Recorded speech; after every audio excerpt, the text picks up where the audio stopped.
आज चुनावी मौसम है, रघुवर जी जमशेदपुर में है, लेकिन जमशेदपुर पूर्वी से कौन लड़ेगा ये अभी तक तय नहीं है। अगर उन्होंने अच्छा काम किया है तो क्यों नहीं आप उन्हें चुनावी मैदान में आने दे रहे हैं। अभी आजसू, जदयू और बीजेपी एक बात पर पूरे तरीके से सहमत हैं कि इस निर्दयी, इस निष्ठुर, इस हत्यारी सरकार को उखाड़ फेंकना हमारी प्रायोरिटी नंबर 1 है। सीट्स जो है ना वो सेकेंडरी है। ऐसे कई घर हैं जिनको आज तक उज्ज्वला योजना के तहत उनको गैस सिलेंडर मिला ही नहीं है। ऐसे कई लोग हैं। ये सब हमारी फ्लैगशिप बड़ी योजनाएं थी जिसके बदौलत पे जो देश की जनता थी उसने लगातार हमें तीसरी बार मौका दिया। झारखंड के वो भूमि पुत्र कौन होंगे, चेहरा अब तक आप लोगों ने क्लियर नहीं किया है। एक हेमंत सोरेन से लड़ने के लिए आपके पास 6 7 असम से भी मुख्यमंत्री बुला ले रहे हैं। हेमंत सोरेन से लड़ने के लिए असम के मुख्यमंत्री तो आए नहीं। जेपीएससी का एक एक पद बकायदा बेच दिया गया और आज भी जेपीएससी के उस वक्त के चेयरमैन जेल में गए और भी कई लोग जेल गए। तो वो सीधा आरोप लगा रहे हैं कि युवाओं के भविष्य के साथ खिलवाड़ करने का काम बाबूलाल मरांडी उनके सरकार में ही हुआ और आज तक उसके भुक्तभोगी झारखंड के युवा। सारे लोग जेल गए थे साहब। हमारे यहाँ कोई गलत करता था तो बचता नहीं था। आप सभी को नमस्कार, जोहार। आज हमारे साथ एक खास मेहमान हमारे न्यूज़ रूम में हैं। इन्हें अक्सर आप टेलीविज़न पर, रेडियो में और अखबारों में देखते होंगे, सुनते होंगे, पढ़ते भी होंगे। इनके बयान हमेशा चर्चा में रहते हैं, कभी विरोधियों पर तल्ख तेवर में नज़र आते हैं, कभी अपने पार्टी का डिफेंस करते हुए भी नज़र आते हैं। आज प्रतुल जी, आप किसी नाम के तो मोहताज नहीं है, लेकिन सबसे इम्पॉर्टेंट बात यह है कि आज हमारे न्यूज़ रूम में आए। इसके लिए तो सबसे पहले तो आपका बहुत बहुत स्वागत है हमारी ओर से। और शुरुआत इसी से करते हैं क्योंकि 5 प्रण आप ले लिया है। भारतीय जनता पार्टी के प्रदेश प्रवक्ता है प्रतुल सहदेव, और क्योंकि बीजेपी की तरफ से अभी लगभग 36 घंटे पहले मैं आपके तमाम दर्शकों को जोहार कर दूं और 99 का धन्यवाद करता हूं कि आपने मुझे अपने यहाँ बुलाया। धन्यवाद। तो शुरुआत करते हैं और शुरुआत में पहला सवाल मेरा आपसे यही है क्योंकि बीजेपी ने 5 प्रण लिए हैं, प्रण जिसके ज़रिए आप ये दम भर रहे हैं कि बीजेपी इस बार के चुनाव में सत्ता में वापस लौटेगी। तो ये जो दम आप भर रहे हैं, ये जो 5 प्रण लिए हैं, आपको क्यों लग रहा है आपकी पार्टी को कि जनता आप पे भरोसा करेगी, और ये 5 प्रण जो सरकार जो दावे कर रही है उससे अलग कैसे है?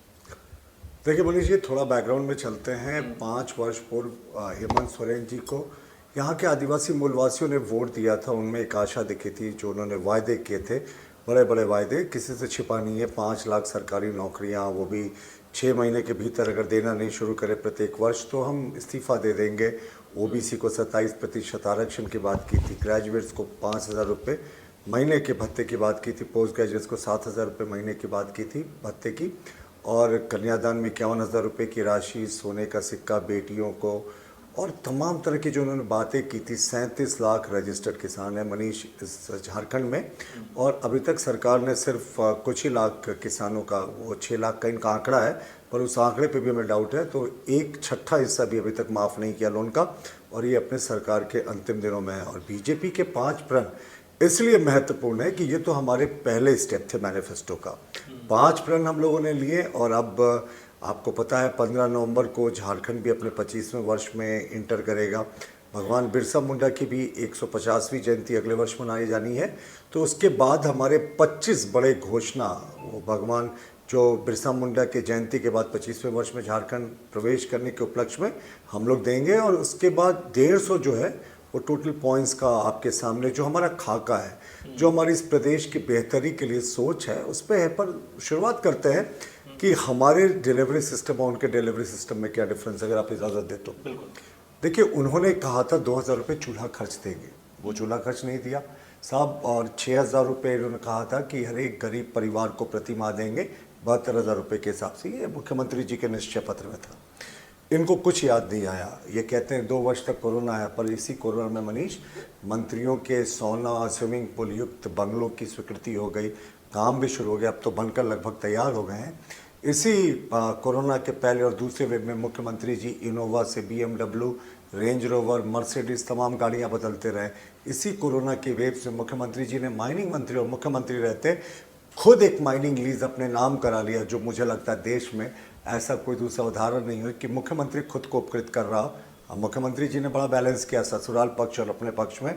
अपने साली को भी एक तरफ लैंड लीज दिया, पत्नी को भी लैंड लीज दिया, अपने भाई को माइनिंग लीज दिया, विधायक प्रतिनिधि पंकज मिश्रा की पत्नी को माइनिंग लीज दिया। तो ये सारा कुछ कोरोना के काल में हुआ, जिसमें ये सरकार कहती है हम काम नहीं कर पाए क्योंकि कोरोना चल रहा था। तो क्या काम इन्होंने किया, मैंने दिखा दिया। देखिए, इनके लिए आदिवासियत का मतलब सिर्फ और सिर्फ सोरेन परिवार है।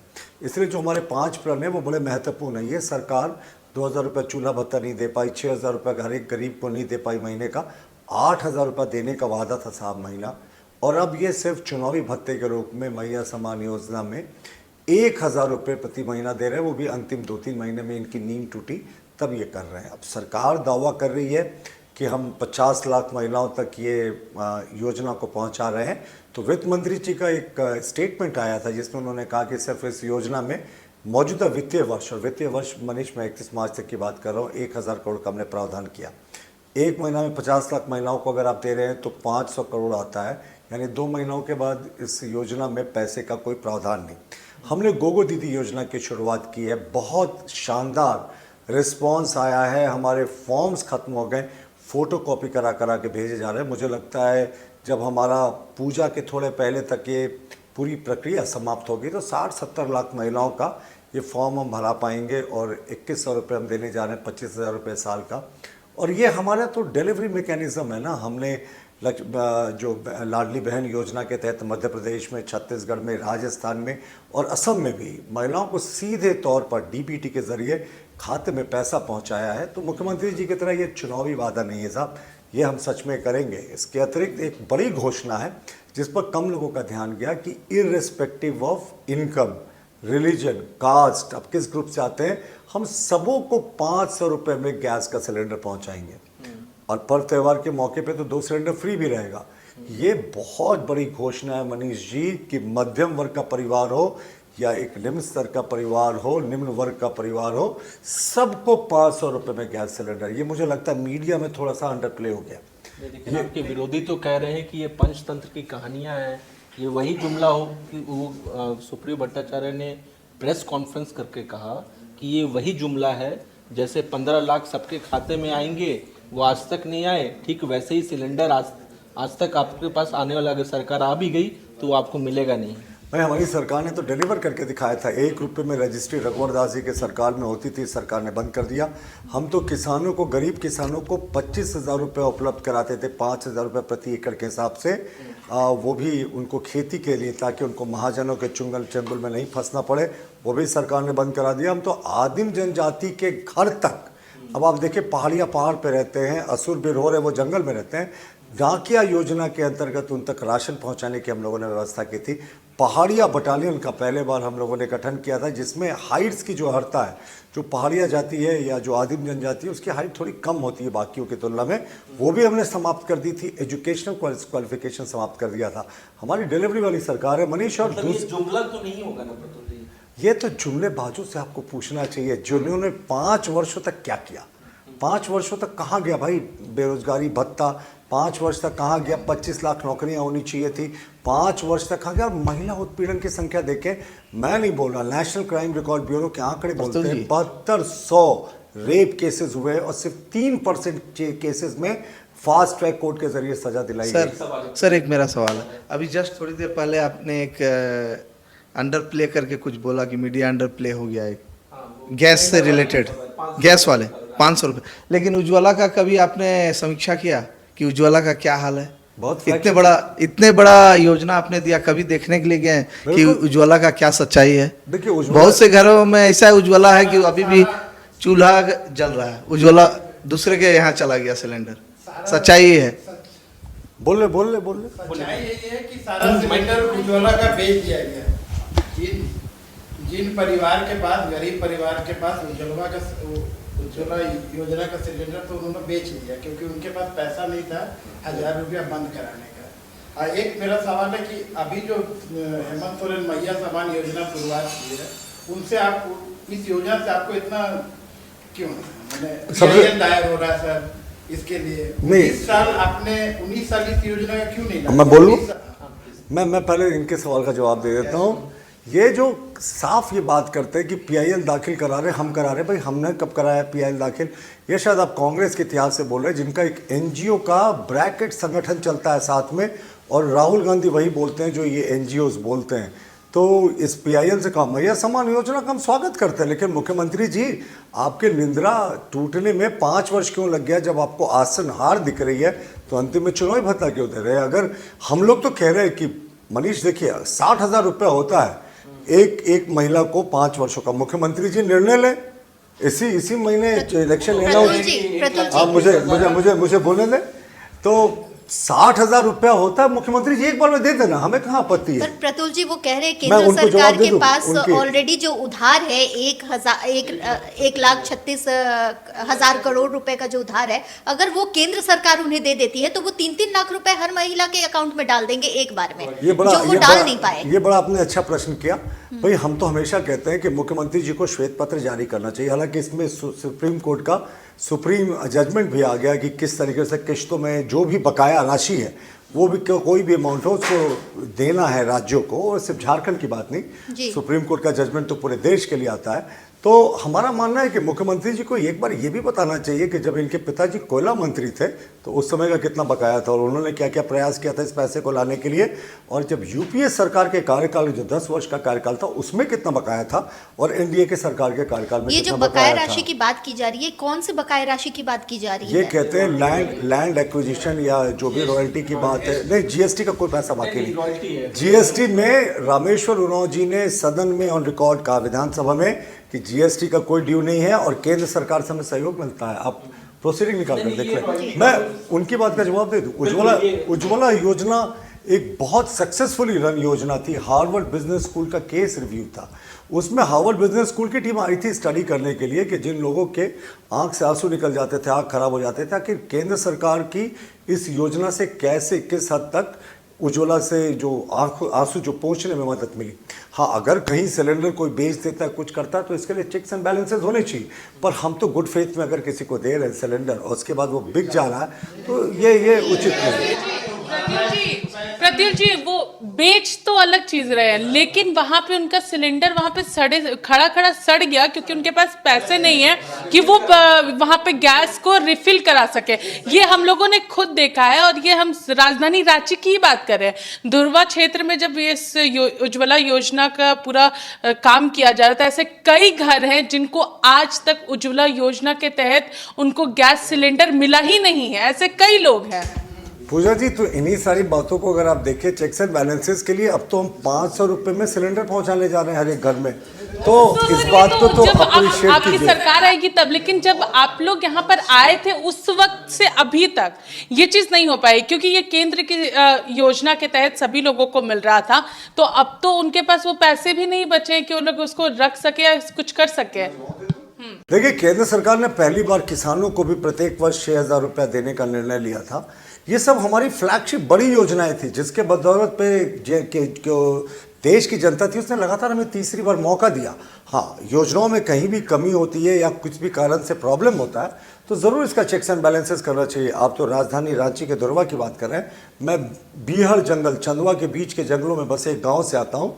वहाँ हमारी उज्ज्वला योजना अच्छे से जो हमारी आय बढ़ाने की योजना थी, लगातार वो किसानों को या जिस तरीके से हम छोटे छोटे व्यापार, लघु उद्योग, महिला स्वयंसेवी संस्थाओं को तो इस सरकार ने बैठा दिया। हमारे समय सेल्फ हेल्प ग्रुप चलता था जिसमें महिलाएं खुद काफ़ी अच्छा काम करती थी और सरकार उसकी गारंटर बनती थी प्रोडक्ट को खरीदने के लिए। तो इंतज़ार कीजिए, हमारी सरकार आएगी, हम ज़रूर हेमंत सोरेन जी ने 5 वर्षों में जो लंबी काली लकीर खींची उसको हटाने का। प्रतुल जी, आपने जो 5 प्रण लिए हैं, कांग्रेस और जेएमएम को तो 5 प्रण समझ में नहीं आ रहा। आपने कॉपी पेस्ट किया है। जो भी इंडिया गठबंधन 2019 में विधानसभा में जो भी घोषणा किए थे, आपने उसका कॉपी किया। अगर आप घोषणा करते कि 1932 खतियान झारखंड में लागू करेंगे, कुर्मी को एसटी में शामिल करेंगे, केंद्र को जो आप लोग घुसपैठ का मुद्दा उठाए हैं, आपने 18-19 साल झारखंड में शासन किया। अगर आप बोलते कि घुसपैठ का सुरक्षा हम करेंगे तो शायद आप झारखंड में इस बार चुनाव जीत जाते। देखिए, शायद चुनाव जीत जाते, ये आप कैसे कह रहे हैं चुनाव जीतने नहीं जा रहे हैं? पहले तो वहीं से शुरू करते हैं, जो आप निराशाजनक एटीट्यूड से बोल रहे हैं। शायद हम तो बहुत पॉजिटिव हैं, हमें तो अभी भी लगता है कोई नहीं है टक्कर में। लेकिन आपके तीनों पॉइंट्स का मैं जवाब देता हूँ। शुरुआत करता हूँ, लास्ट पॉइंट आपने उठाया था घुसपैठ का। देखिए, ये बार बार कहते हैं कि जो हमारी सरकार है, जो नरेंद्र मोदी जी के नेतृत्व में, वो जिम्मेवार है घुसपैठ के लिए। भाई ये इनका नैरेटिव है। अभी आप देखिए लास्ट जनगणना कब हुई मनीष, आपको भी पता है, 2011 में। और जो हम 1951 से 2011 के बीच के जनगणना को आंकड़े को देते हैं, जहां संथाल के 6 जिलों में जो आदिवासियों की जनसंख्या थी वो 44% से घटकर 28% हो गई, यानी 16% की कमी आई ट्राइबल्स की पॉपुलेशन में। और जो मुसलमानों की जनसंख्या थी वो 9% से बढ़कर 23% हो गई। तो ये 14% का अप्रत्याशित कैसे वृद्धि होगी? क्या मुसलमानों में ही सबसे ज़्यादा प्रजनन शक्ति है? नहीं साहब, जाहिर तौर पर ये बड़े पैमाने पर घुसपैठिया है। और जो घुसपैठियों की बात को ये डिनाई करते हैं, ये 2011 तक का आंकड़ा है। अगली जनगणना होगी तब हमसे सवाल किया जाएगा कि जब आपकी 2014 से 24 के बीच में अभी तक सरकार जो चल रही है उसके बीच में क्या घुसपैठ हुआ। हमारी केंद्र सरकार ने जो एफिडेविट किया हाई कोर्ट में, जो PIL चल रहा था मनीष जी, उसमें स्पष्ट किया कि हम लोगों ने अप्रैल 2021 से जून 2021 के बीच में पहली बार 203 घुसपैठियों की सूची दी, दूसरी बार 145 घुसपैठियों की सूची दी। और राज्य सरकार को कहा कि आप अपने DGP से इन लोगों को आइडेंटिफाई कराएं और इन लोगों को डिपोर्ट करने के लिए केंद्र को लिखें। लेकिन राज्य सरकार ने उस पत्र को दबा दिया। राज्य सरकार के मंत्री, राज्य सरकार खुद कहती है कि साहब घुसपैठ नहीं है। घुसपैठ कैसे आप डिनाई कर रहे हैं? आखिर बांग्लादेश के इस अब्दुल से इस सरकार को हमदर्दी क्यों है? मैं आपको एक और पत्र बताता हूं, स्पेशल ब्रांच का लिखा हुआ 2 जून 2023 का, जिसमें स्पेशल ब्रांच ने स्पष्ट रूप से लिखा था कि बांग्लादेश में बड़े पैमाने, बांग्लादेश के इलाके से जो पाकुड़ संथाल परगना का इलाका है उसके इलाके में बड़े पैमाने पर घुसपैठ हुई। लेकिन अब इन घुसपैठियों को जो संथाल के बगल के सीमावर्ती जिलों में मदरसे हैं वहां पर ठहरा कर इनका पहचान पत्र बनाया जा रहा है। ये राज्य सरकार के स्पेशल ब्रांच का सरकार ये पत्र था जब हेमंत सोरेन, मैं खत्म कर लूँ, मैं तो उनके 3 पार्ट था थोड़ा सा। तो राज्य सरकार का जो स्पेशल ब्रांच था वो खुद मान रहा है, उसने सारे DCs और SPs को पत्र लिखे। मनीष, ये पत्र कहाँ चला गया 2023 का? ये इसलिए चला गया ना क्योंकि ये बांग्लादेश का अब्दुल ना इस सरकार का दामाद का उसको हक प्राप्त है यहाँ पर, क्योंकि उसके वोट बैंक वो बन गया है। वो लैंड जिहाद कर, आदिवासियों को सबसे ज़्यादा नुकसान अगर किसी से हो रहा है तो इसी बांग्लादेशी अब्दुल से। वो लैंड जिहाद करता है, लव जिहाद करता है, पॉलिटिकल जिहाद करता है। मनीष, ऐसे दर्जनों उदाहरण है कि जब ये बांग्लादेशी घुसपैठी आते हैं, भोली भाली आदिवासी लड़कियों को अपने प्रेम जाल में फांसते हैं। और इस अब्दुल को क्या है साहब, इसको तो 4 शादियां करने की अनुमति है। एक शादी बेचारी इस आदिवासी बच्ची से भी कर लेता है जो शिकार हो जाती है, इनके मोहजाल में फंस जाती है और उसके बाद उनके जरिए उनकी ज़मीन पर कब्जा करता है, लैंड जिहाद होता है। और तो और दर्जनों उदाहरण है जहां पर ये अब्दुल इनके जरिए पॉलिटिकल जिहाद करता है। मुखिया के पद की बात छोड़ दीजिए, पार्षद के पद की बात छोड़ दीजिए, अब तो लोकसभा का चुनाव लड़ा रहा है। अब्दुल समीद कौन है? एक बांग्लादेशी घुसपैठिया है जिस पर घुसपैठिया होने का आरोप लगा है। उसकी पत्नी मरियम मरांडी ने चुनाव लड़ा था बहुजन समाज पार्टी का, पिछले लोकसभा चुनाव में बहुजन समाज पार्टी के टिकट पे। तो यही बांग्लादेशी घुसपैठिया होने का जिस पर आरोप लगा है, और ये सरकार तो डिपोर्ट नहीं करेगी। और मैं आपको एक फाइनल पॉइंट बता दूं घुसपैठ के बारे में कि इंडियन फॉरेनर्स एक्ट 1946 में स्पष्ट प्रावधान है कि जो घुसपैठियों की शिनाख्त करने का काम है वो डिप्टी कमिश्नर करते हैं, उसमें केंद्र सरकार का कोई हस्तक्षेप नहीं होता। हम तो बार बार कहते हैं राज्य सरकार हाथ उठा दे, फिर उसके बाद केंद्र सरकार इंटरवेन करेगी। आपके 2 प्रश्न और कुछ थे ना, क्या हाँ 1932 का खतियान। साहब देखिए, मुख्यमंत्री जी ने, आपको याद होगा 2012 में जिस समय अर्जुन मुंडा जी की सरकार थी उससे समर्थन वापस लिया था कि साहब हम 1932 का खतियान लागू करेंगे। मुख्यमंत्री जी ने वो 16-17 महीने सरकार चलाई मनीष, लेकिन कोई खतियान लागू नहीं किया। हाँ, जहाँ के जो बालू घाट थे, अपने जो मुंबई के मित्र नागड़े थे, उनको ज़रूर बेच दिया, पर खतियान ना लागू हुआ। कमेटी बनी, उस कमेटी की कोई बैठक ही नहीं हुई। 1932 के खतियान के बारे में मुख्यमंत्री जी पूरे तरीके से एक्सपोज्ड है। 1932 का खतियान एक स्पेशल मुख्यमंत्री जी बबशीट लिखेंगे और कार्मिक उस पर अधिसूचना जारी करेगा, बस यही प्रक्रिया है। मैं बता रहा हूँ ना, वही तो बता रहा हूँ कि ये किस तरीके से धोखा दे रहे हैं।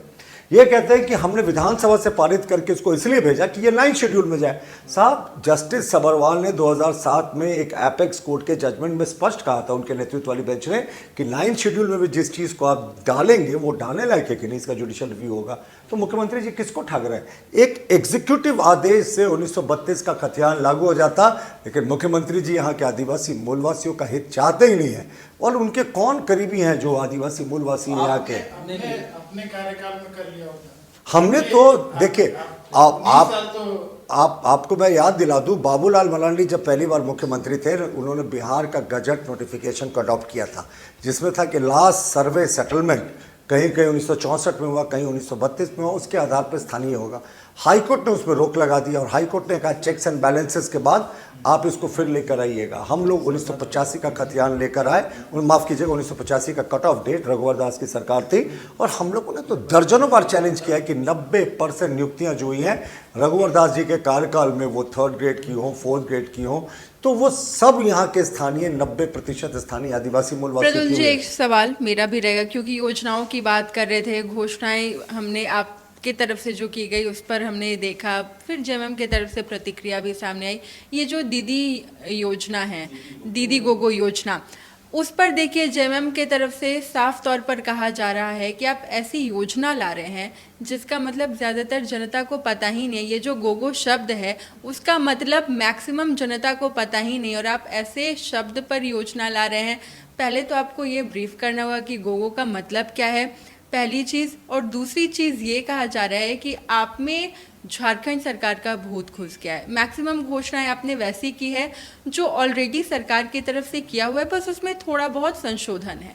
इसमें एक चीज़ और था कि वो इरफान ने भी कल कहा आपके साथ जब वो लाइव जुड़े हुए थे, जी, अगर गोगो का संधि विच्छेद करे तो एक गो अगर ले तो जाना होता है, तो मतलब ये योजना पहले ही जा रही है आपकी। मैं बोलूं, आपने बहुत महत्वपूर्ण पॉइंट उठाया। मैं बता रहा हूँ कि अब मुख्यमंत्री हेमंत सोरेन की पार्टी अगर कहती है कि उनको गोगो का अर्थ नहीं पता, तो साहब सच में मैं ऐसे शब्दों का प्रयोग नहीं करता, पर इनको चुल्लू भर पानी में डूब मरना चाहिए। संथाल की राजनीति करते हो साहब, और गोगो का शब्द पता नहीं। गोगो संथाली भाषा में माँ को कहते हैं, और माँ शब्द का अर्थ अगर किसी संथाली को पता नहीं है तो साहब आप साफ तौर पर ये अंग्रेजी मीडियम वाले संथाली हैं। आपका तो कनेक्ट ही नहीं है ग्राउंड से।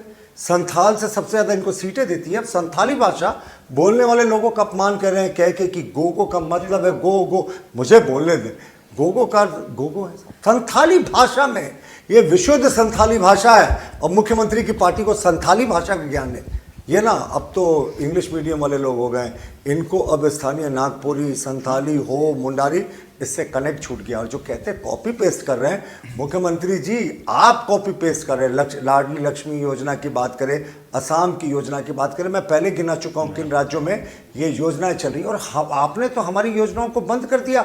25,000 रुपये किसानों को हम दे रहे थे, उससे आपको क्या दुश्मनी हो गई थी? जाहिर तौर पर मुख्यमंत्री जी ने फेल्ड गवर्नमेंट चलाया है, जिनके सरकार में 5 वर्षों में 2.5 लाख कॉग्निजेबल ऑफेंस हुआ हो, 7200 बेटियों की इज्जत लूटी गई हो, 7,000 से ज़्यादा रेप केसेस हो नेशनल क्राइम रिकॉर्ड ब्यूरो के डेटा के अनुसार, जिनमें खनन का लूट हुआ। मुख्यमंत्री के विधायक प्रतिनिधि उसमें मुख्य अभियुक्त थे। मुख्यमंत्री के दरबार के जितने नगीने थे एक समय जेल में थे, हालांकि एक आध को बेल हो रही है।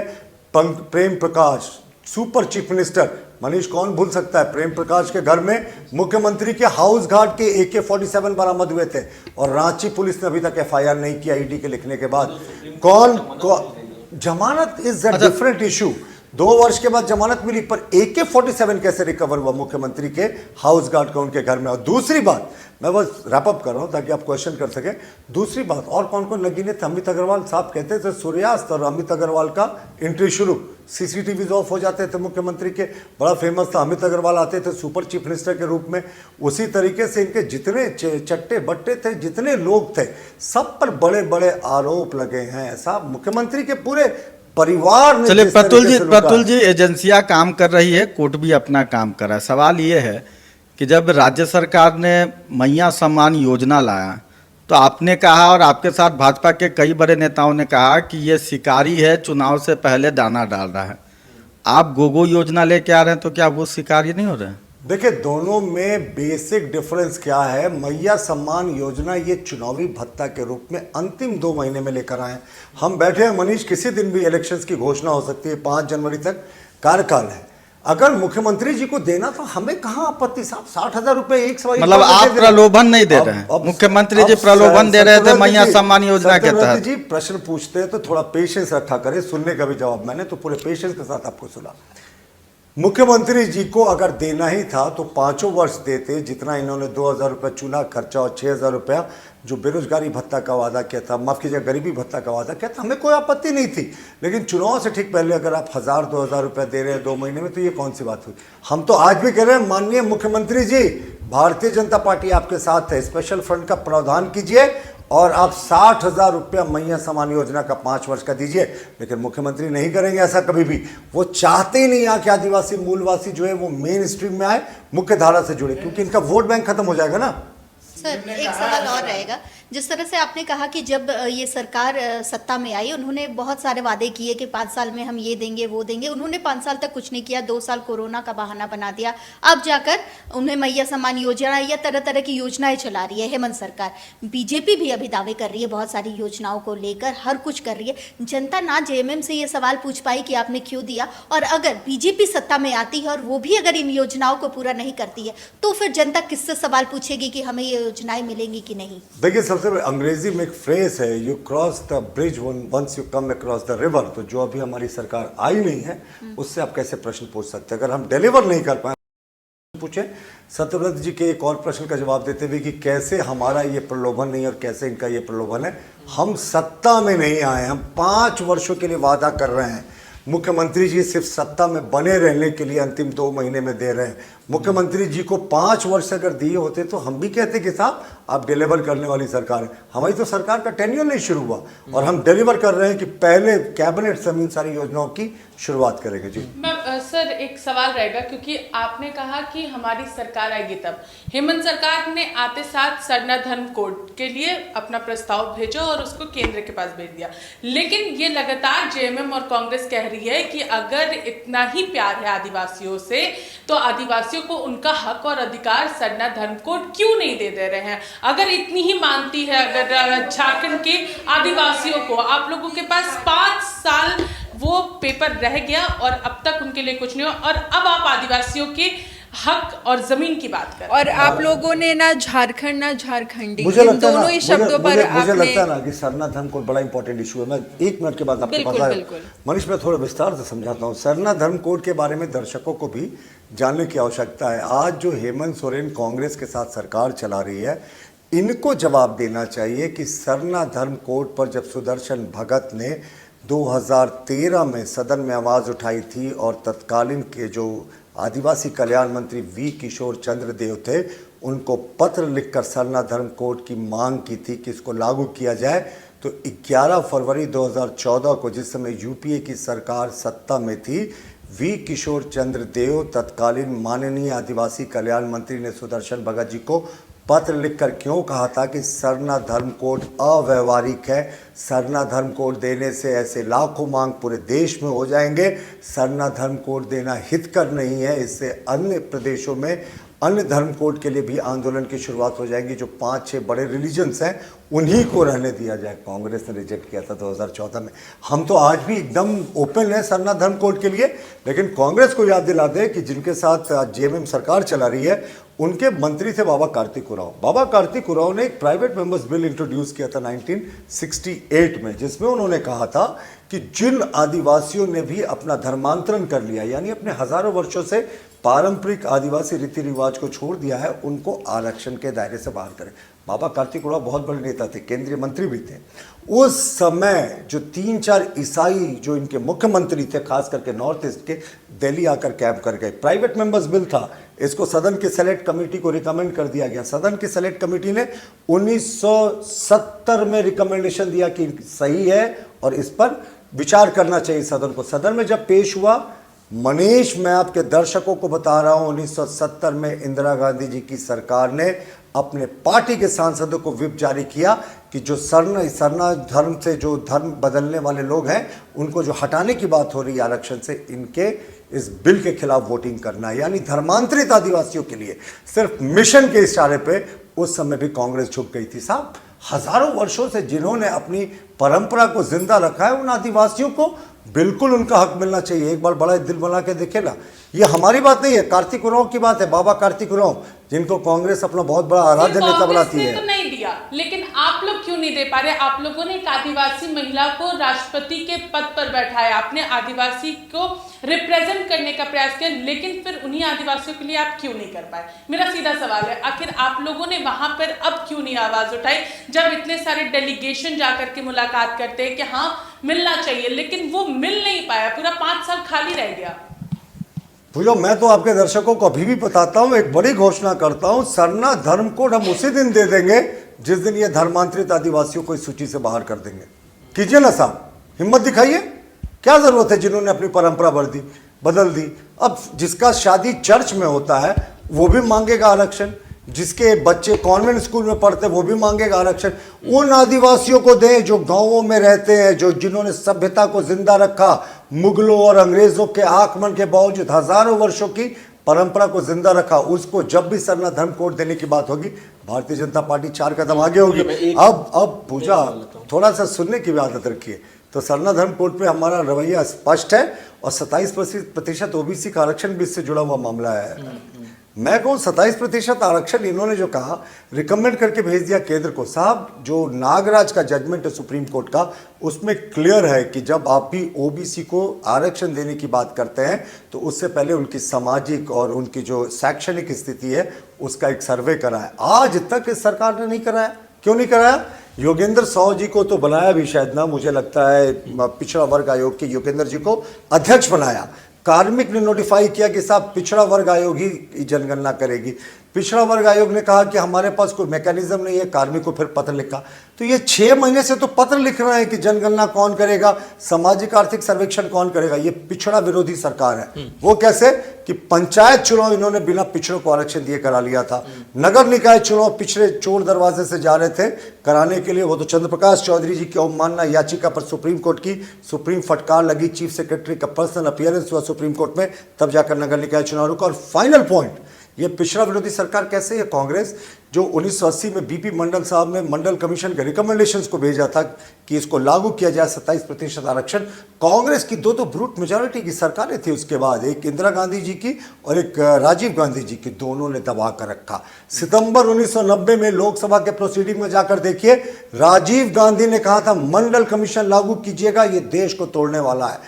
तो उस समय विपक्ष के नेता थे और पॉइंट बाय पॉइंट विरोध किया था। इसलिए हम कहते हैं पिछड़ा विरोधी। चलिए आते हैं इस पर। मेरा सीधा सवाल है, क्योंकि तमाम विषयों पर तो बात हुई है, लेकिन एक इम्पॉर्टेंट विषय जो आपके 5 प्रण में भी था वो था कि रोजगार को लेकर के आप भी चिंतित हैं, सरकार भी चिंतित है और इस पर लगातार चर्चाएं भी हो रही हैं। लेकिन एक आम स्टूडेंट जो वर्षों से परीक्षा की तैयारी कर रहा है, वो आपसे भी यही सवाल कर रहा है और वो सरकार से भी यही सवाल कर रहा है कि आप लोग चुनाव के टाइम में बहुत सारे प्रोमिसेस करते हैं, लेकिन एट द एंड जब उसको नौकरी चाहिए होती है तब रिजल्ट ज़ीरो हो जाता है, पेपर लीक हो जाता है। सिर्फ झारखंड की बात नहीं कर रहे हम, यूपी में भी पेपर लीक हो रहा है, दूसरे राज्यों में भी पेपर लीक हो रहा है, सब जगह के स्टूडेंट प्रभावित हो रहे हैं। तो इस पर प्रधानमंत्री ने भी चिंता जाहिर की अभी हजारीबाग वाले विजिट के दरमियान, लेकिन एक ठोस सॉल्यूशन वो क्यों नहीं तैयार हो पा रहा है? सिर्फ सियासत क्यों हो रही है? मुझे लगता है इच्छा शक्ति की कमी है। जिस समय रघुवर दास जी के नेतृत्व वाली सरकार थी तो झारखंड स्टाफ सिलेक्शन कमीशन की अगर मैं बात करूं तो 1 लाख से ज़्यादा हम लोगों ने सरकारी नौकरियां दी थी। वो हाई स्कूल टीचर्स की बात करें, सिपाहियों की बात करें, दरोगाओं की बात करें, पंचायत के जो सहायक हैं, सचिव की मैं बात नहीं कर रहा, सहायक जो हैं उनकी नौकरी की बात करें, उस समय किसी पेपर में पेपर लीक का आरोप नहीं लगा था। झारखंड स्टाफ सिलेक्शन कमीशन के एग्जामिनेशन की स्पेसिफिक मैं बात कर रहा हूँ। 5 वर्ष तक एग्जामिनेशन सुचारू रूप से चलते रहा, लेकिन ये तो छात्रों के सपनों को लूटने वाले लोगों की सरकार है। कौन सा पेपर लीक नहीं हुआ साहब? जूनियर इंजीनियर का एग्जामिनेशन हुआ, पेपर लीक हुआ, मास्टरमाइंड नहीं पकड़ा गया। पहली सीजीएल की परीक्षा हुई, उसमें पेपर लीक हुआ, उसका भी मास्टरमाइंड नहीं पकड़ा गया। छोटे छोटे प्यादों को पकड़ कर गिरफ्तारी की गई। इस बार इन्होंने इंटरनेट बंद कर दिया। और मनीष, बड़ा इंटरेस्टिंग बात था, इन्होंने इंटरनेट बंद करके असम का उदाहरण दिया। असम सरकार ने 1 हफ्ते पहले नोटिस जारी किया था कि हम सिर्फ मोबाइल का इंटरनेट बंद करेंगे। और हाईकोर्ट ने क्या टिप्पणी की राज्य सरकार पे कि आपने जो इंटरनेट बंद करने के लिए हाईकोर्ट के सामने वादा खिलाफी की है, you have committed a fraud on the high court. ये हाईकोर्ट का रूबरू जो शब्द है, वर्बटिम में बता रहा हूं, you have committed a fraud on the high court. क्योंकि हाई कोर्ट में आपने कहा था कि जो मोबाइल डेटा है, मोबाइलों का डेटा हम बंद करेंगे, लीज लाइन को बंद नहीं करेंगे, ब्रॉडबैंड को नहीं बंद करेंगे, इन्होंने सबको बंद कर दिया। उसके बाद भी पेपर लीक हुआ। इस बार तो बड़ा आसान मोडस ऑपरेंडी था। जो पुरानी यूपी सीजीएल की परीक्षा थी या पुराने 2021 का पेपर था, 1 से 20 तक कहीं संख्या थी, कहीं 1 से 70 तक संख्या थी। तो इस बार तो सुनने में आया कि लोग बता रहे थे साहब कि अरे इंटरनेट बंद है, कुछ नहीं, बस उस साल का 1 से 20 सीरियल देख लो, 20 से 70 सीरियल देख लो, बस उसी में आंसर था। तो इस बार भी छात्र जो प्रदर्शन कर रहे थे अपने हकों के लिए, 16 छात्रों पर नेम एफआईआर हुआ साहब। और पुलिस कहती है कि छात्रों ने पत्थर मारा। किस पुलिस वाले को इंजरी हुई? और 1000 से ज्यादा छात्रों पर इन्होंने अननेम्ड एफआईआर किया। तो ये तो लाठी डंडों से पीटने वाली सरकार है। 1 दर्जन से ज्यादा लाठी डंडे चल चुके हैं। लेकिन सवाल ये भी है कि जो छात्र प्रोटेस्ट कर रहे हैं वो ये सवाल कर रहे हैं कि ऐसा कौन सा छात्र है जो प्रोटेस्ट में शामिल हो रहा है, जो अगुवाई कर रहा है और पीछे उसके बॉडीगार्ड चल रहा है? ऐसा कौन सा छात्र है? प्रतुल जी, इसी से मेरा भी सवाल है। आपकी सरकार जेपीएससी कंडक्ट नहीं करवा पाया, हेमंत सोरेन की सरकार ने जेपीएससी कंडक्ट करवाया, सीजीएल की परीक्षा कराया जो 8 साल से लंबित था, करवाया। आप पे आरोप लग रहे हैं आपके अध्यक्ष पे कि आपके अध्यक्ष पूरे जिले में जो है गैंग काम कर रहा है। जो पेपर लीक होने से पहले बीजेपी पार्टी सर्कुलेट कर दे रहा है, पूरा वायरल कर दे रहा है, पेपर लीक हो गया है। आरोप लग रहा है, मतलब प्रोपेगेंडा नहीं, अब ये आरोप लग रहा है कि पेपर लीक। आपने सीजीएल के एग्जामिनेशन कोई सरकार की एक उपलब्धि बताई, तो ईश्वर हमें ऐसी उपलब्धि से बचाए जहां छात्रों के भविष्य के साथ खिलवाड़ हो, जहां पेपर्स 25-25 लाख रुपए बिके। पिछले बार का सीजीएल एग्जामिनेशन, मैं इस बार की बात नहीं कर रहा हूं, पिछले बार का सीजीएल एग्जामिनेशन का पेपर तो ऑन रिकॉर्ड 25-25 लाख पे लोगों ने पकड़ा। जेएसएससी के चेयरमैन को इस्तीफा देना पड़ा। लेकिन मास्टरमाइंड कहाँ पकड़ा है आज तक मनीष? कौन था मास्टरमाइंड? इन्होंने प्यादों को पकड़ लिया, क्लर्क को पकड़ लिया, एक आध चपरासी को पकड़ लिया, एग्जामिनेशन डिपार्टमेंट के एक आध को पकड़ लिया। किस पे हुआ? और इस बार जो सीजीएल पेपर लीक की जो एग्जामिनेशन कंट्रोलर जो हैं, जो कमेटी जांच कर रही है, उसमें एग्जामिनेशन कंट्रोलर भी हैं जो खुद पहले जेपीएससी में अभियुक्त है सीबीआई के। तो जो व्यक्ति सीबीआई का अभियुक्त है वो जांच कर रहा है, इन हाउस जांच है। अगर कोई गड़बड़ी है तो इनको इंडिपेंडेंट इंक्वायरी कमेटी देनी थी, पर ये इंक्वायरी कमेटी का भी टेन्योर 4 तारीख को खत्म हो गया, आज तक इसका रिपोर्ट नहीं। लेकिन पेपर लीक का जब भी जिक्र कर रहे हैं आप लोग, तो आप देखिए कि झारखंड मुक्ति मोर्चा हो, कांग्रेस हो, आरजेडी, उनके नेता कह रहे हैं कि इसकी नींव तो बीजेपी के जो वर्तमान प्रदेश अध्यक्ष है उनकी पहली सरकार में ही रखी गई थी, जहां पर जेपीएससी का एक एक पद बकायदा बेच दिया गया। और आज भी जेपीएससी के उस वक्त के चेयरमैन जेल में गए और भी कई लोग जेल गए। तो वो सीधा आरोप लगा रहे हैं कि युवाओं के भविष्य के साथ खिलवाड़ करने का काम झारखंड के बीजेपी के प्रदेश अध्यक्ष, जो उस वक्त के मुख्यमंत्री थे बाबूलाल मरांडी, उनके सरकार में ही हुआ। और आज तक उसके भुक्तभोगी झारखंड के युवा हैं। देखिए, ये कन्वीनियंस की राजनीति करते हैं। ये बोलते समय ये भूल जाते हैं कि बाबूलाल मरांडी वो शख्स थे जिन्होंने मुख्यमंत्री रहते सीबीआई जांच की अनुशंसा की थी। बाद में हाईकोर्ट ने भी इस केस को टेकअप किया था। सारे लोग जेल गए थे साहब। हमारे यहाँ कोई गलत करता था तो बचता नहीं था। लेकिन अभी देखिए क्या हो रहा है। अभी धनबाद में 1,20,000 करोड़ का कोयला स्कैम आया। राज्य सरकार को ऑनलाइन एफआईआर किया प्रार्थी ने, लेकिन राज्य सरकार ने एफआईआर दर्ज नहीं किया। अब पंकज मिश्रा की बात करें, संस्थागत रूप से 1250 करोड़ रुपए का पत्थर का लूट हुआ साहिबगंज इलाके में, वो मामला भी चल रहा है। राज्य सरकार के क्या संज्ञान में नहीं था? और थानेदारों ने जिस तरीके से जमकर लूट कराई बालू की, कहते हैं कि थानेदार के बिना नॉलेज के कुछ होता नहीं, तो आपको लगता है ये संभव था? डिस्ट्रिक्ट माइनिंग अफसर और थानेदारों ने पूरे झारखंड की खनिज संपदा का जमकर दोहन किया। तो ये तो लुटेरों वाले लोगों की, सोच रखने वाले लोगों की सरकार है। इस सरकार से आप यहाँ के आदिवासी मूलवासी की कैसे अच्छाई की सोच सकते हैं? काश इन्होंने उस आदिवासी की सोची होती, मंगरा उरांव या सोमरा मुंडा, जिन्होंने इनको वोट देकर यहाँ तक पहुँचाया था। अफसोस इन्होंने नहीं सोचा। प्रतुल जी, मेरा आपसे ये सवाल है कि झारखंड में बाबूलाल मरांडी और अर्जुन मुंडा जैसे बड़े चेहरे हैं, उसके बावजूद बाहर से नेताओं को बुलाकर चुनाव के समय, तो महागठबंधन के नेताओं का आरोप है कि आदिवासी, यहाँ के झारखंड के आदिवासी नेताओं को चूहा बना दिया गया है, उनके मान सम्मान को ठेस पहुँचाया जा रहा है। चुनाव के समय ये चिल और गिद्ध की तरह मंडराते और फिर गायब हो जाते। देखिए, ये भाषाई मर्यादा तो मैं इनके स्तर पे नहीं उतर सकता। इनके तरफ मेरे ना तो राजनीतिक संस्कार हैं ना पारिवारिक संस्कार हैं कि मैं इनके स्तर पर उतर के इनके बातों का जवाब दूं। हाँ, इन्हें बाबूलाल मरांडी जी का फोबिया तो लंबे समय से है और अब तो इनको अमर बावरी का भी डर सताता है, अर्जुन मुंडा जी का भी डर सताता है। जहाँ तक बाहर के नेताओं की बात है तो भाई अब्दुल मीर क्यों आते हैं यहाँ बार बार? वो भी तो चुनाव के प्रभारी हैं कांग्रेस के। राष्ट्रीय दलों में ये परंपरा होती है, जो प्रभारी होते हैं वो अक्सर चुनाव के समय आते हैं और वो चीज़ों का जायज़ा लेते हैं। और हिमंत विश्व शर्मा यहाँ के मुख्यमंत्री थोड़ी बनेंगे, ना शिवराज सिंह चौहान बनेंगे। जब भी बनेगा कोई झारखंड का भूमिपुत्र बनेगा। तो जाहिर तौर पर चुनाव के समय बेहतर चुनाव प्रबंधन के लिए राष्ट्रीय दल ऐसे नियुक्तियां करती हैं। पर इनको इतने प्रॉब्लम्स क्यों लग रहे हैं? इनको इतने प्रॉब्लम्स इसलिए लग रहे हैं ना, क्योंकि बेहतर चुनाव प्रबंधन के कारण और इनके लूट खसूट का जो साम्राज्य रहा है 5 वर्षों का कारण, अब जनता ने मन बना लिया है कि अब की बार भाजपा सरकार। तो झारखंड के वो भूमिपुत्र कौन होंगे? चेहरा अब तक आप लोगों ने क्लियर नहीं किया है। एक हेमंत सोरेन से लड़ने के लिए आपके पास 6-6, 7-7 असम से भी मुख्यमंत्री बुला ले रहे हैं। नहीं, हेमंत सोरेन से लड़ने के लिए असम के मुख्यमंत्री तो आए नहीं सत्यव्रत जी। आप अपने कन्वीनियंस के हिसाब से टीआरपी बढ़ाने के लिए मुझसे कुछ नहीं बुलवा सकते। वो तो चुनाव के सब प्रभारी हैं और असम में उन्होंने क्या किया, पहली बार घुसपैठियों की पहचान की। अब वही मॉडल झारखंड में अपनाया जाने वाला है ना, तो अब यहाँ के अब्दुल को डर लग रहा है और अब्दुल के आकाओं को भी डर लग रहा है। प्रतुल जी रांची से चुनाव लड़ रहे हैं, चर्चा है। आपने आवेदन किया, इच्छा जताई है? देखिए, इच्छा सारे कार्यकर्ताओं की होती है, पर हमारे राष्ट्रीय दलों की यही खूबसूरती होती है कि इच्छा जताते हैं लोग, आवेदन देते हैं, लेकिन एक बार पार्टी का निर्णय हो जाता है ना, उसके बाद सब लोग मिलकर जिताते हैं।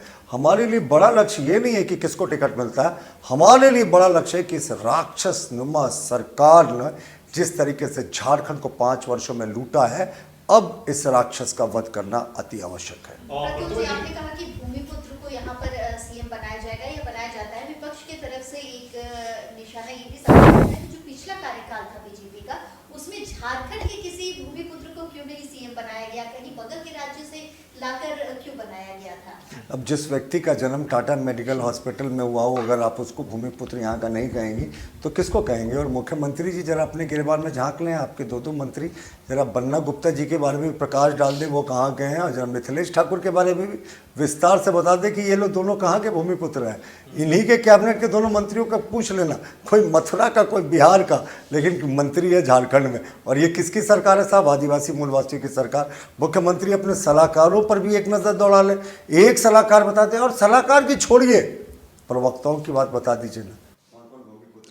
प्रतुल जी, झारखंड की जनता, इंडिया गठबंधन की जो नेता है, समझना आपसे चाह रहे कि परिवारवाद क्या होता है, क्योंकि लोकसभा चुनाव में परिवार उभर का बहुत आया और इस बार भी देखने को मिल रहा कि परिवारवाद। आपको याद होगा कि जो डिले जो खबरें चल रही है कि चंपई सोरेन घाटशिला से, माफ कीजिएगा, सरायकेला से, और उसके बेटे घाटशिला से चुनाव लड़ने का डील हुआ है। क्या यह परिवारवाद नहीं है? अपनी तरफ से आप कुछ परिवारवाद के बारे में बोल सकते हैं? देखिए, परिवारवाद वो होता है जब एक ही परिवार का पूरे तरीके से पार्टी पर कंट्रोल होता है, उसी पार्टी का। मैं तो कहता हूँ, चैलेंज करता हूँ कि माननीय मुख्यमंत्री जी के परिवार में अगर आप माननीय बसंत सोरेन जी की पत्नी को छोड़ दें तो कोई ऐसा बालिग नहीं है जो कभी ना कभी पार्टी के पद पे रहा ना हो, या अभी काबिज नहीं है, या जो कभी ना कभी सांसद, मुख्यमंत्री, मंत्री ना रहा हो।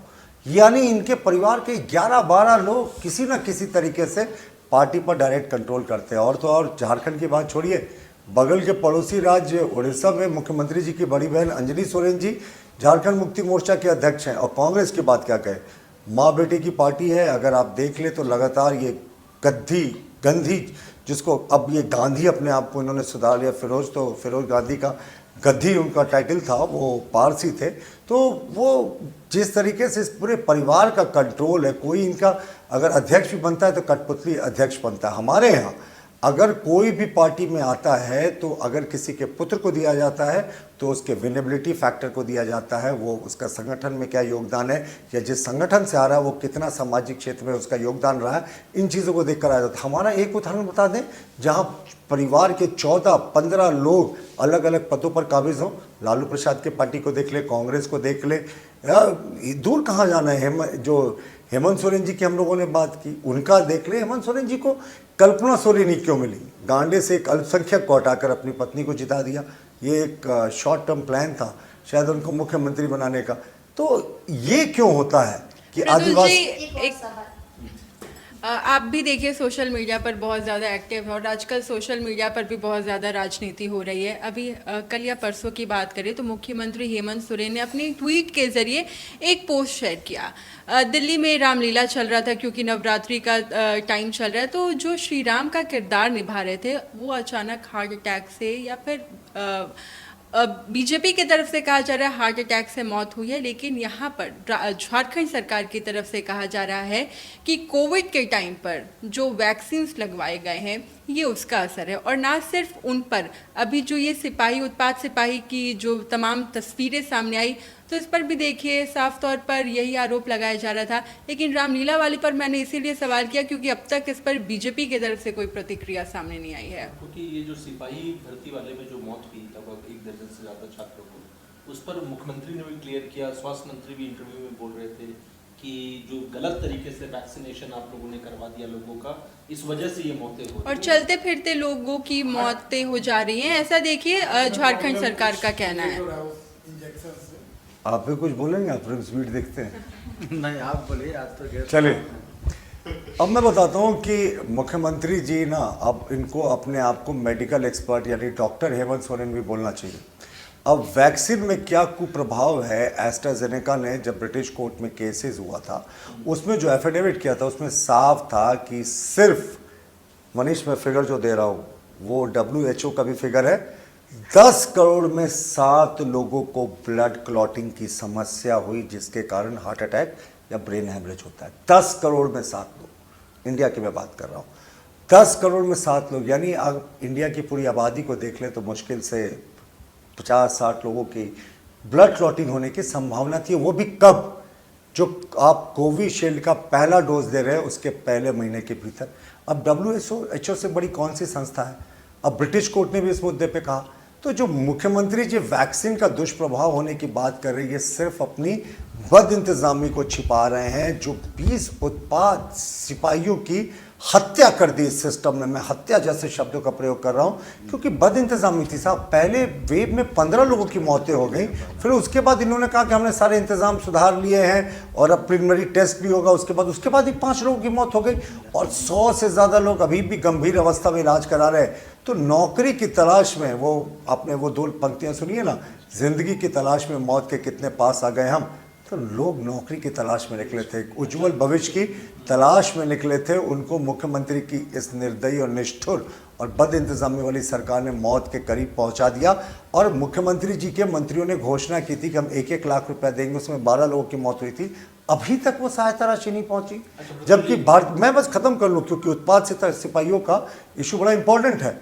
अभी तक सरकार ने इनको कोई रिलीफ नहीं दिया, अभी तक सरकार ने कोई इंतजामात नहीं किए। जो इलाजरत हैं अब ज़मीन बेचकर इलाज करा रहे हैं, तो ये कौन सी बात हुई? और हमारे समय का ये कहते हैं कि जो SOP था जो उत्पाद सिपाही नियुक्ति का, तो इन्होंने जस्ट उसको रिवर्स कर दिया। रघुवर दास जी के सरकार के समय क्या था मनीष, कि पहले रिटन टेस्ट होगा और 15 गुना ज़्यादा लोगों को लिया जाएगा। 500 पद के लिए 4 लाख लोगों को दौड़ा दिया।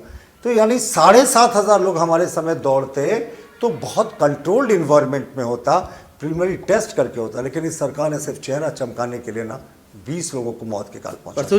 प्रतुल जी लास्ट एक मेरा सवाल कॉमन, इस सारा चीज़ से लीक से हट के एक सवाल पूछ ले रहा हूँ आपसे। मैं जानना चाह रहा हूँ, केंद्र में तो आपकी सरकार है, यहाँ JMM की सरकार है, चाहे इंडिया गठबंधन की जो सरकार है, ये दोनों सरकारें महंगा, हाँ इंडी की, ठीक है चलिए इंडी की मान ले रहे जो बोल रहे, ठीक है गठबंधन बोलिए, इंडी की बोलिए, चाहे हेमंत की बोलिए, जो बोलिए, लेकिन ये दोनों सरकार महंगाई पे क्यों नहीं बात करती है? देखिए महंगाई पे बिल्कुल बात करते हैं हम। महंगाई को प्रधानमंत्री जी बहुत सीरियस भी है कि किस तरीके से कम किया जाए। अब मैं आपको कुछ आंकड़े बता दूंगा तो फिर आप कहेंगे कि मैं सिर्फ आंकड़ों की बात करता हूँ। जिस समय हमारी सरकार आई थी 2014 में, उस समय डीजल की बात करें तो डीजल 52 रुपये था, और जिस समय 2004 में इनकी सरकार थी तो उस समय 22 रुपये डीजल था, यानी इनके सरकार के समय 210% की डीजल में वृद्धि हुई थी। आज डीजल 96-97 रुपये के आसपास है, यानी ये जो वृद्धि हुई है 70-80% की हुई है। तो अगर आंकड़ों में भी आप बात करें तो उनके समय डीजल 210% बढ़ा था और जो हमारे समय है ये 70% के आसपास बढ़ा है। महंगाई एक समस्या, इससे इनकार नहीं किया जा सकता, मैं भी तहे दिल से स्वीकार करता हूँ। इसीलिए हमारी सरकार 80 करोड़ लोगों को राशन दिला रही है। और बार बार ये अज्ञानी लोग क्या कहते हैं कि साहब 80 करोड़ लोग गरीबी रेखा के नीचे। नहीं साहब, वो गरीबी रेखा के नीचे नहीं है। हम ये इंश्योर करना चाहते हैं कि बेसिक खाने पीने के लिए उनको परेशान नहीं होना पड़े, ताकि वो फिर से, ये रेखा जो है ना बड़ी पतली रेखा होती है, कब इस पार कोई चला जाए कब उस पार चली जाए, तो इस पार नहीं जाए इसलिए उसी पार रहे। इसलिए हम सपोर्ट दे रहे हैं कोरोना काल के समय। सर 5 आपका प्रण है और 5 प्रण में आपने साफ तौर पर अभ्यर्थियों को सबसे ज्यादा फोकस किया है। 5 लाख रोजगार और युवाओं को रोजगार, स्वरोजगार। लेकिन अगर हम बात करते हैं, क्योंकि जेएमएम ये बात कह रही है, कांग्रेस भी इस बात को ये कह रही है कि जब रघुवर दास की कार्यकाल चल रहा था उस दौरान जब अभ्यर्थी आपसे सवाल पूछ रहे थे तब आप लोगों ने उनके ऊपर लाठी बरसाने का काम किया था। जो हमारे जो यहाँ पर पारा शिक्षक है उन लोगों ने भी आपके पास आकर के बातचीत रखी थी, लेकिन उन पर भी लाठीचार्ज किया गया था। और एक और सवाल रहेगा, 15 नवंबर को देखिए जिस तरीके से देश की आज़ादी के लिए ना 15 अगस्त का महत्व है, भगवान बिरसा की जयंती के दिन ये काला झंडा दिखा रहे थे झारखंड फाउंडेशन के दिन में, और पारा शिक्षक के नाम पर कुछ असामाजिक तत्व बन गए थे। तब पुलिस ने समझाने की कोशिश की, अंत में मजबूरन लाठीचार्ज हुआ। साहब वो पावन दिन था झारखंड। सहायक पुलिसकर्मी से आप कंफ्यूज कर रही हैं। सहायक पुलिसकर्मियों को हम लोगों ने नौकरी दी थी, इस सरकार ने। आप मुझे बोलने दें, आप गूगल करके देख सकती है, शायद 2-4 मिनट बचा हुआ। पहली बार सहायक पुलिसकर्मियों पर लाठियां चली 2020 में, जिस समय हेमंत सोरेन की सरकार थी, राजभवन के सामने इनको पीटा गया। दूसरी बार सहायक पुलिसकर्मियों के पास अभी 2 महीने पहले लाठियां चली, जब वो अपना हक मांगने जा रहे थे और नक्सलियों की तरह उनकी जैसे ऑपरेशन किया जाता है ना, उन महिलाओं को टेंट उखाड़ दिया गया, गर्भवती महिलाओं के साथ छेड़छाड़ का केस किया गया हटिया डीएसपी के ऊपर, लेकिन कुछ नहीं हुआ सरकार में। तो 2 बार जो सहायक पुलिसकर्मियों पर लाठियां चली हैं, काइंडली गूगल करके देख लें। एक मेरा सवाल इसी पे, प्रतुल जी बताइए कि 2014 से लेकर के 19 तक बीजेपी की जो सरकार थी प्रदेश में, उस सरकार के कामकाज को आप कैसे मानते हैं? उन्होंने बहुत अच्छा काम किया, अच्छा काम किया या खराब काम किया? देखिए मनीष, हम तो बहुत ही अच्छा कार्यकाल मानते हैं और आपने बड़ा अच्छा प्रश्न बताया। कुछ चीज़ें जाननी भी चाहिए लोगों को। देखिए वो हमारी सरकार अच्छा डिलीवर करके भी हम लोग चुनाव में जीत नहीं पाए। उसका सबसे बड़ा कारण था कि शायद जो हम लोग लास्ट समय तक कोशिश कर रहे थे वो हम अलायंस नहीं बना पाए। आप 50 लाख वोट लाए बीजेपी ने अकेले, आजसू ने 7 लाख के आसपास वोट लाया और 52 लाख वोट लाकर महागठबंधन जो है वो सत्ता में आ गया। यानी अगर आप हमारे, मुझे खत्म करने दें, 50 और 7 लाख आजसू के वोटों को जोड़ते तो 57 लाख वोट हमारे थे। 11 सीटें ऐसी थी जहां हमारा गठबंधन लड़ता तो हम जीत गए होते, तो हमारी संख्या 37-38 के आसपास होती। तो चलिए ये तो पुरानी बीती हुई बातें हैं, पर हमें हार का जीत का कोई अंतर नहीं होता। हम अच्छे काम करते हैं और अच्छे काम करेंगे, जनता का आशीर्वाद मिलता है। कभी जनता का आशीर्वाद नहीं मिलता है, कभी झूठे नैरेटिव के बलबूते पे हम भी चुनाव में पिछड़ जाते हैं, जैसा हेमंत सोरेन के समय हुआ। पर आप इस बार इंतज़ार कीजिएगा, इस बार हेमंत सोरेन जी ऐसा झटका खाने जा रहे हैं ना कि शायद वो अगले बार, जो कहते हैं ना कि जो मुगल डायनेस्टी का बहादुर शाह जफर अंतिम बादशाह था, तो सोरेन डायनेस्टी के शायद अंतिम बादशाह हेमंत सोरेन साबित हो। मेरे सवाल का ना दूसरा जो पार्ट था, मैंने सवाल इसलिए पूछा था, दूसरा पार्ट यही है कि जब आप ये कह रहे हैं या आपके पार्टी के दूसरे नेता भी मान रहे हैं कि 14 से 19 में आपकी सरकार ने बहुत अच्छा काम किया प्रदेश में, विधानसभा बना, बाकी और भी कई एग्जाम्पल्स आप दे रहे हैं, तब ऐसे वक्त में उस वक्त के जो आपके फेस थे, चीफ मिनिस्टर थे रघुवर दास, उनके नाम को लेकर इतनी हिचक क्यों है आप लोगों के अंदर में? अगर वो आज की डेट में जब हिचक, मतलब क्यों झिझक रहे हैं आप लोग? आज चुनावी मौसम है, रघुवर जी जमशेदपुर में है, लेकिन जमशेदपुर पूर्वी से कौन लड़ेगा ये अभी तक तय नहीं है। अगर उन्होंने अच्छा काम किया है तो क्यों नहीं आप उन्हें चुनावी मैदान में आने दे रहे हैं? क्यों रोक रहे हैं? किस बात का डर है आप लोगों को? देखिए रघुवर दास जी अभी फिलहाल चुनावी मैदान में नहीं है, सक्रिय राजनीति में नहीं है। वो एक प्रदेश के महामहिम राज्यपाल है और राज्यपाल राजनीति से ऊपर होता है, तो कोई भी टिक्का टिप्पणी करना उचित नहीं। वो मुझे लगता है माननीय रघुवर दास जी और केंद्रीय नेतृत्व का जो भी निर्णय होगा वो, और कहीं किसी को कोई हिचक नहीं होती साहब। और उड़ीसा में उन्होंने बहुत बेहतरीन काम किया, हर एक ब्लॉक तक पहुंचने वाले पहले राज्यपाल बने। तो मुझे लगता है कि कौन लड़ेगा पूर्वी से कौन पश्चिमी से, ये सेकेंडरी होता है। अभी आजसू, जदयू और बीजेपी एक बात पर पूरे तरीके से सहमत हैं कि इस निर्दयी, इस निष्ठुर, इस हत्यारी सरकार को उखाड़ फेंकना हमारी प्रायोरिटी नंबर 1 है। सीट्स जो है ना वो सेकेंडरी है। प्रतुल जी, भाजपा प्रत्याशियों की पहली लिस्ट कब तक जारी करेगी, क्या उम्मीद किया जाए? देखिए, और सीट शेयरिंग पर आप लोगों का फॉर्मूला तय हुआ कि अभी भी अटका हुआ है? नहीं, सीट शेयरिंग पे ऑलमोस्ट हमारा फॉर्मूला तय हो गया। ऑलमोस्ट मैं इसलिए कह रहा हूँ कि एक आध सीट इधर उधर की हमेशा गुंजाइश बनी रहती है। बीजेपी ने आजसू और जदयू के साथ फाइनली बातें सारी जो हैं वो कर ली हैं। वो केंद्रीय स्तर पे भी बातें हो गई हैं दोनों पार्टियों के नेताओं के साथ। बहुत जल्दी पहले फेज़ में हम सीटों की घोषणा करेंगे कि अलायंस में कौन कौन लड़ेगा, किस तरीके से लड़ेगा। और उसके बाद अब यकीन मानिए, हमारे जो पहले चुनाव समिति की बैठक थी प्रदेश की, वो कल संपन्न हो गई। काफ़ी लंबा मंथन चला नामों पर, एक एक सीट पर कैंडिडेट्स का क्या परफॉर्मेंस है। रायशुमारी, हमारे यहाँ रायशुमारी होता है, जो हमारी इस पार्टी की खूबसूरती है। कार्यकर्ताओं का राय लिया जाता है। इस बार 2 तरीके से राय लिया गया। एक तो लोगों ने वोटिंग करके राय दिया, जो उसके लिए एलिजिबल थे, वो मंडल अध्यक्ष होता मामो, और फिर उसके बाद बड़े नेताओं से फ़ोन से भी राय ली गई। तो ये प्रक्रिया समाप्त हो चुकी है। उसके बाद जो सर्वे रिपोर्ट्स होते हैं, इस पे आधार पे जो बेस्ट कैंडिडेट होगा उसका हम सिलेक्शन करेंगे, और बहुत जल्दी, कभी मुझे लगता है शायद इस नवरात्र के तुरंत बाद, या संभव है कि कुछ नामों की घोषणा नवरात्र में भी हो जाए, लेकिन ज़्यादा चांसेस है कि विजयदशमी के बाद हम लिस्टों की घोषणा करेंगे। और चुनाव की भी जब घोषणा हो जाए, पार्टी पूरे तरीके से सरकार है। And Hemant Soren ji, this is your final countdown. लेकिन प्रतुल जी, क्योंकि आपने रायशुमारी और तमाम चीज़ों का जिक्र कर दिया, इसी पे मैं एक छोटा सवाल है। हुसैनाबाद से एक लगातार 2-3 दिनों से खबर आई कि कमलेश सिंह के ज्वाइनिंग को लेकर के आपके वहाँ के 9 मंडल अध्यक्ष भारी विरोध करते नजर आए। अखबारों में खबरें आई, टीवी पे आई, मीडिया के अलग अलग प्लेटफॉर्म्स पे खबरें चली। इसके बावजूद आप लोगों ने उन्हें शामिल कर लिया। तो आप जो रायशुमारी की बात कर रहे हैं, आप कह रहे हैं कि हम नीचे स्तर पर लोगों से फीडबैक ले रहे हैं, वो तो ये कह रहे हैं कि ये आत्मघाती कदम है। बाकायदा बयान दे रहे हैं आपके 9 मंडल अध्यक्ष हुसैनाबाद के।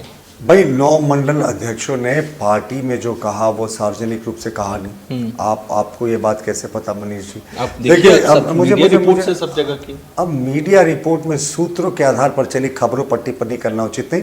देखिए, कमलेश जी के बारे में मैं सिर्फ एक ही चीज़ कहता हूँ, पिछले 5 वर्षों से जब भी राज्यसभा चुनाव की बात हो या कोई महत्वपूर्ण मुद्दे होते हैं, वो उन्होंने भाजपा का साथ दिया है। और टिकट फाइनली जो है वो कार्यकर्ताओं की रायशुमारी बड़ी महत्वपूर्ण है। केंद्रीय नेतृत्व फाइनल निर्णय लेता है, लेकिन इसमें रायशुमारी, सर्वे रिपोर्ट्स, किस कैंडिडेट का क्या सामाजिक समीकरण है, और इस बार सामाजिक समीकरण को भी हम लोग बहुत महत्व देंगे कि सारे जो जातियां हैं, सारे जो समुदाय हैं, उनको उचित प्रतिनिधित्व मिले। और इन सबके साथ हम बिल्कुल बच चुका है मनीष। अच्छा, चलते चलते ये बता दीजिए, क्योंकि कमलेश सिंह का जिक्र हो गया है, जिस मधु कोड़ा का आप लोग लाख पुरजोर विरोध करते थे। आप याद करिए 2009 के चुनाव की बात करें, उसके बाद भी करें, आप लगातार मधु कोड़ा और उनके परिवार को लेकर के सवाल उठाते थे। आज मतलब चाहे उनके कैबिनेट के दूसरे साथियों को लेकर सवाल उठाते थे। आज स्थिति क्या हो गई है? मधु कोड़ा कैबिनेट के जो 5 बड़े मंत्री हुआ करते थे, मधु कोड़ा, एनोस एक्का, हरि नारायण राय। कब आए हमारे यहाँ? नहीं, आपके यहाँ नहीं आए, हम बता रहे हैं आपको, नाम पढ़ के बता दे रहे हैं। हरि नारायण राय, कमलेश सिंह, 5G के नाम से जो मशहूर थे, ये तमाम लोग डायरेक्ट या इनडायरेक्ट आज बीजेपी के साथ जुड़ चुके हैं। देखिए, आप अक्सर लोग गीता कोड़ा जी का नाम ले लेते हैं। मुझे लगता है एक महिला का अपमान करने वाली बात होगी, क्योंकि गीता कोड़ा जी के ऊपर करप्शन का कोई मामला नहीं था। मधु कोड़ा जी ज़रूर करप्शन के मामले को फेस कर रहे हैं। जिन लोगों को सजा हो गई 3 वर्षों की, वो तो इलेक्शन लड़ भी नहीं सकते। और जहाँ तक बात है आरोपी होने की, तो अगर आरोपियों होने से अगर आप किसी को चुनाव लड़ने से रोक देंगे, तो शुरुआत सोनिया गांधी और राहुल गांधी से करते हैं ना। 5,000 करोड़ के नेशनल हेराल्ड केस में दोनों अक्यूज्ड हैं।